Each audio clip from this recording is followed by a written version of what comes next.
What's up, guys? This is Keir from Strength Coach Network. I'm going to do another reaction video today, but with a slightly different technical setup to how it was before. Normally what I do is I just have the laptop, I watch the video and I record from the laptop at the same time, but there was a couple of issues with that. One was with the quality of the audio of the external mic that I was using. I think I need a new mic. The second was that I had both the notes and the video open as windows on my computer, and I was swiping back and forth between them, and occasionally I would actually be within the notes looking at the video and talking to the camera, but it would actually freeze the video, so that kind of messed with the setup. So what I'm doing today is I'm going to watch the video on my laptop and record live on the phone, and hopefully this is a little bit of a higher quality setup that people enjoy the video. Before we start, please like, subscribe, share, comment. If there's another video that you would like to see in this reaction series, let me know and I'll get it lined up in the schedule. Today what we're going to look at is a historic video from the Soviet Union of how they prepared their high jumpers. I've said for a number of years now that every time you think you have a good idea in strength and conditioning, you go and look back and it turns out the Soviets were doing it 50 or 60 years ago. Truly, there's nothing new under the sun. They are the pioneers of sports science, strength and conditioning, and I believe that most successful Olympic associations today owe a debt of gratitude to the Soviet Union, to the Eastern Bloc, East Germany. East Germany, for example, per capita, won the most gold medals of any nation in Olympic history. And there's a lot that we can learn from them if, of course, we can put aside the obvious things like steroid abuse, abuse of human rights. So I thought it would be good to get some historical perspective on how they did things, how it informs what we do today as strength coaches. And another reason I'm doing this video is that when I came up, coaches who I looked up to and who I admired for the quality of their work, they obviously sent me down this rabbit hole of looking at Soviet and Eastern Bloc methods and coaches. And the problem was that most of the materials at that time were unintelligible. They're super hard to understand. So Verkhoshansky, Bondarchuk, Selyukhanov, most of these translations were absolutely horrible. For example, with the Verkhoshansky translations, it wasn't a direct translation from Russian to English, but Russian to Italian, where he and his daughter were living, and then into English. And it wasn't until I met his daughter, Natalia Verkhoshansky, in 2013, that the pieces started to fall into place for me, and I started to have a slightly deeper understanding and grasp of the methods that you're going to see in this video. So if I can save you some of the time that it took for me to get to that point, brilliant. With that said, let's crack on and look at the video. Now, my Russian is non-existent, so I'm just guessing based off what I can make out from this video. But straight away, we see these 5 different components. At a guess, that is going to be what Dan Paff would refer to as the 5 S's: speed, suppleness, stamina, strength, and skill. With the understanding that all of these areas have to be maximized if we're going to try and maximize athletic performance. And the first one that we're going to look at in this video is stamina. You might fall into the trap, and it happens all the time in Western strength and conditioning, Western sports science, that, well, the high jump is completely alactic in nature. It only lasts a few seconds. Why are we seeing these Soviet athletes going for long jogs and doing circuits of calisthenics and low-level exercises? And this is a trap that you don't want to fall into. If we just examine it in terms of its specificity or its potential direct transfer to performance in the high jump, no, it's not going to be useful. But we have to consider the second-order effects of improved aerobic capacity to high jumping performance. And one of the things that I learned from Valner Zedkin in his presentation at CVASPS in 2012, you can actually see this video on Strength Coach Network, was that the Soviets observed, regardless of sport, high-level athletes had a higher aerobic capacity, more developed aerobic systems than their less successful counterparts. And there's a few different reasons why this is the case. Athletes who are aerobically fitter are going to be able to recover faster between sets of an exercise, between exercises, between multiple sessions in a day. They're going to recover quicker following an intense competition so they can get back to training and back to developing. They can generally tolerate a higher volume of training. All things being equal, athletes who train the most are going to win. And if we can And if we can train with more volume, more intensity, more often, from a physiological perspective at least, training the aerobic system can absolutely be conducive to improved performance in the high jump. Now, in a similar vein, we see these exercises being performed on the beach, very low level, very general in nature. None of it really looks like jumping. So, the joint angles, the contact times, the velocities, the forces involved in the high jump. And we might ask ourselves, well, why are these athletes performing these exercises? And if you look at the high jump, it is a highly asymmetrical activity. There is a ton of force, a ton of speed, a ton of stress going through the joints. There is going to be some attrition. There's going to be an orthopedic cost to this activity. And performing these low-level exercises can help offset that. So working through a full range of motion in all different directions, strengthening the tissues, learning how to produce, transmit, and absorb force, we're going to build a bigger foundation so that a higher peak can be built later on in the year or in the athlete's career in the form of intense, specific exercises. If we just jump to the sexy stuff without earning the right to do so, it's like building a house on sand. They're going to break, or we've just exposed them to an exercise that they didn't need yet, and we don't have that ace in the hole when they do need it. Now, we're also not just concerned with force production qualities or pure physiological adaptation. Multilateral development is also concerned with how they move, the motor control, the skill of movement. Tumbling on a trampoline, mucking around in a swimming pool, practicing jumps might not be highly specific to the high jump, but it's going to pay dividends down the line as athletes become more masterful movers in three-dimensional space. And we want this to be in as broad a variety of movement patterns and activities as possible. Again, building the foundation in just general movement so that we can then build a higher peak with specific movement down the line. This is not specific to the East. We have this in the West. We just call it LTAD. Of course, LTAD is based on Soviet research. And we can also see threads of this in Western PE in the 50s and 60s. A lot of the activities are very similar, very broad, very general in nature, but just generally being good at a whole bunch of stuff so that you can later on be elite at one or two things.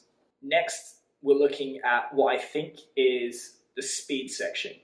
One of the things that you see here on screen is that 8 to 9. I'm guessing this refers to 8 to 9 meters per second, which is the target they have to achieve for entry velocity at the point of takeoff. This is a great example of reverse engineering sports performance. You look at your most successful athletes, you look at what they jump in the high jump, and then you figure out what numbers they're hitting in each phase of that skill, and it provides you with a roadmap of what you have to achieve in each phase in order to end up with the performance that you desire. So looking at this data, we know that elite athletes are going to enter with between 8 and 9 meters per second. So now we have to get athletes up to that standard with dedicated speed training, which is what we're going to see in this section. Now, as with anything, they're attacking this from two different angles. One is going to be the development of motor potential. So we're increasing the envelope of force production. How much force can they produce? And the second is going to be technical mastery, which is how well can they tap into that force production potential? We want obviously the biggest potential possible, which is being tapped into as highly as possible. Now, there is no clear dividing line between, well, this is a motor potential exercise, this is a technical mastery exercise. There's obviously going to be crossover, but we see here the plyometrics, the bounding, the jumping exercises. Obviously, we're going to be exploiting the stretch shortening cycle here. We're going to be looking at the timing of force production, the creation of stiff tendons, which are very good at transmitting ground reaction force. And don't get fooled by looking at this video. Same leg to same leg bounding up a hill. These are some pretty intense plyometrics. They just make it look easy. I challenge you to go out and do this for 30 meters on one leg.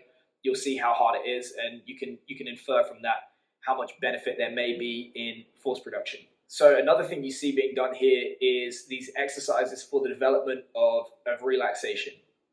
It looks silly, but if you look at the original Matveyev textbook on linear periodization, it's also cited in triphasic training by Chaldees. Speed of relaxation was actually more predictive of athletic success than speed of contraction in the Soviet system. And it's for this reason they dedicated a significant amount of time and resources to teaching athletes how to produce force whilst being relaxed. Anecdotally, you can look at the best sprinters on earth and see this, that when they're super tense and they try too hard, they actually run slower. In the West, another trap that we fall into is because it's not tangible, we can't see it, we can't measure it, we tend not to put our time and effort into developing it, and that is a big mistake in my opinion.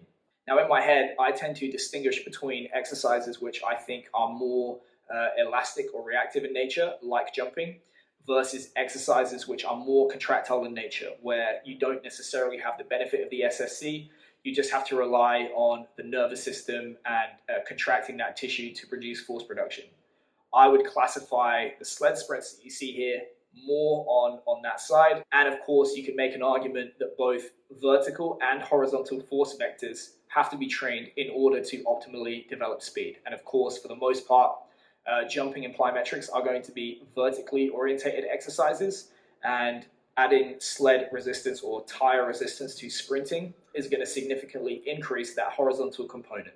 With the hurdle drills that we see here, from a coordination standpoint, there's just some general benefits here, but we're also seeing what Franz Bosch would refer to as hip lock. One of the energy leaks that you see in sub-elite runners and jumpers is that when you get into unilateral stance, the pelvis tends to drop.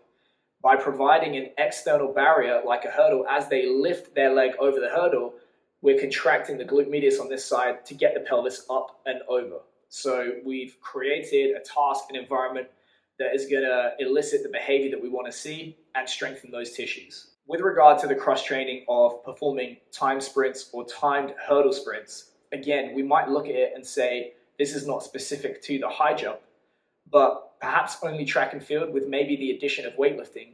These are the only sports that I can think of where the outputs that you see in those sports are 100% what the athlete is capable of or close to it. So for this reason, it can be useful to think of each track and field discipline as the epitome of a particular quality that we want to develop. So for example, the development of speed in the sprints, or the development of explosive power in the jumping events or the throwing events.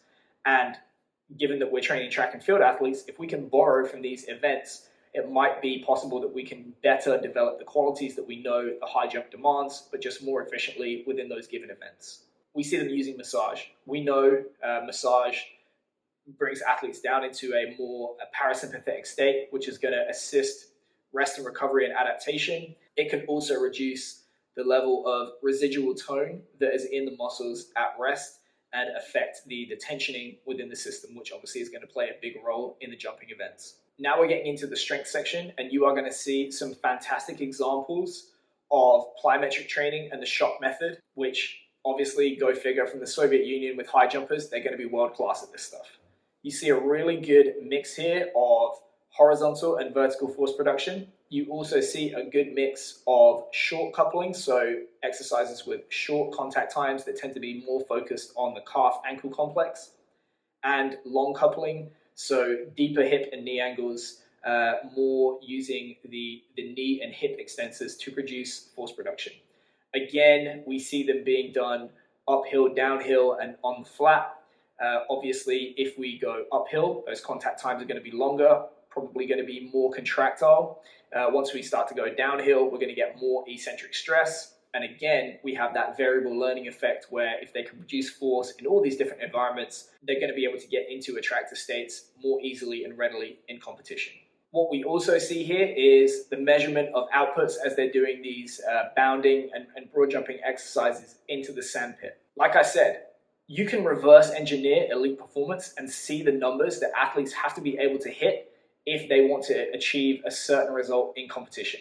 Another example might be, if you want to be a world-class winger in International Rugby Union, you're probably never going to achieve it if you can't at least get in the ballpark of around 9.5 to 10 meters per second.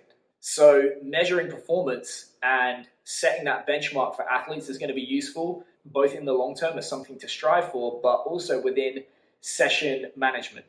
We know that certain qualities, you have to be hitting very high outputs in order to stimulate adaptation. And we can use this approach to cut off the volume for a given exercise if an athlete falls below what we know is required.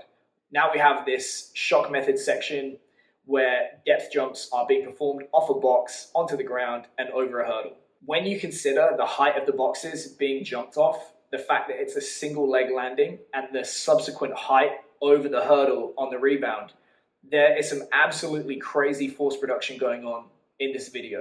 Do not let the fact that these are tall, skinny, high jumpers fool you about the level of force that is being displayed here. You see the box height that he's jumping off on that final jump. It's easily more than a meter in the air, which means that he's hitting the ground at well over 10 meters per second. So you're going to see some crazy multiples of body weight being put into the floor and through his joints. So super impressive. Again, we're seeing variable learning here. So we have these different repeat hurdle bound variations. Sometimes it's single leg, sometimes it's double leg, sometimes the hurdles are close together and you're looking for height. Other times you're looking for distance. So once again, just a broad stimulus that's going to be training a variety of different qualities and providing multiple learning opportunities for the athletes. Just as an aside, you see what CrossFit would call these rebounding box jumps, up onto the box and back down. This is something that makes me personally nervous whenever I see athletes do it. If you want to see why, go on to YouTube and search Achilles rupture compilation. And normally what's happening is what you see in this particular exercise. It's where the foot is going backwards and the intent is to push forward, and basically we get this massive stretch into the Achilles in two different directions, and that's normally when a rupture happens. However, if there's any athlete that you want to see doing this exercise, it's going to be an elite level jumper that has spent years and years and years earning the right to do an exercise like that, rather than a football player or a rugby player that spent months not doing anything and then tries to be overzealous in early preseason. Big difference. Now, with the ascending and descending jumps where they're going up and down over different height boxes, I never really understood the goal of this. I've never done them, but again, you could probably make a case for variable learning and making that jumping pattern robust. Now we're getting to the weightlifting or the strength training section. Two things should jump off the page at you. One is just how light the weights are, and two is just how sloppy the technique actually is. But guess what? It probably doesn't matter. The main thing is to keep the main thing, and that is to be an elite level jumper. The Soviets probably figured out that the level of maximal strength or strength being displayed in this video that we're seeing here was sufficient to jump very, very high in competition, and dedicating any more time and effort to the development of maximal strength may have detracted from the stuff that really matters, which is jumping, plyometrics, and so on. A second thing to consider is that the shock method itself, the jumping off of boxes, actually results in increased maximal strength. And that was primarily what the Soviets first used depth jumps for way back in the days of Verkhoshansky. And they demonstrated this by increasing force production in a concentric only leg press where there was no stretch shortening cycle whatsoever. The 1RM still went up following a mesocycle of depth jumps. So even though they're not lifting crazy heavy weights, it doesn't look impressive here. They're still developing max force production elsewhere within the program. There's a couple of things that you don't really see that often anymore in this video. One is these weighted jumps for displacement. Again, personally, that makes me a little bit nervous with the athletes that I've worked with. You don't necessarily want to see an athlete with a barbell on their back, 100 pounds or more, jumping across a weight room when there's other athletes that they can crash into, they can hurt themselves, it takes up a lot of space. But theoretically, you can make a case for overloading a broad jump in terms of both the eccentric and the concentric components. And again, you're starting to see the blurring of the line here between, is this a motor potential exercise? Is this a technical mastery exercise? When you see running exercises with the barbell on the back or the plate being held overhead, it's going to increase the force production of that given motor pattern. But then you can also make a case, say, when you're holding a plate overhead, that you're providing an external cue to adopt a more erect posture and a stiffer torso that resists deformation. Likewise, when you put a bar on the back, you can't have that contralateral arm swing to counteract any angular momentum generated in the lower body and the torso. So now you're going to have to do that exclusively via the torso and not with the arms. Again, more recovery in the form of the sauna, the hydrotherapy, and I would guess they would call it psychological recovery, them chilling out, drinking tea, stuff like that. It really is a holistic approach that recognizes the fact that all stress taps into the same limited physical capacity to tolerate stress. It's general adaptation syndrome, and you have to relax the mind as well as the body if you're going to be able to optimally recover and adapt to training. So what we're seeing now is the specific phase of training, the coming together of those 5 S's in order to hone the skill and produce an optimal performance in competition. So we start to see these more specific exercises. We can see them taking those gather steps as they jump over the hurdle. We can see them performing exercises of different length approaches up to the bar. And obviously we can see the competition exercise itself, the full high jump. It's one of those complementary pairs in training. You can't just spend your whole time trying to develop the underlying qualities. Eventually you have to find out a way to put it all together and maximally express that. We're seeing the expression of all of those underlying qualities of the previous training being performed in this section. And then lastly, I would infer that we're seeing a section on psychological preparation. Good coaches realize that performance is going to be physical, tactical, technical, and psychological. Much like we have motor potential and a technical mastery that taps into that, for me, from a psychological perspective, the more psychologically robust athletes are, the better able they are to tap into all of the other qualities that they have.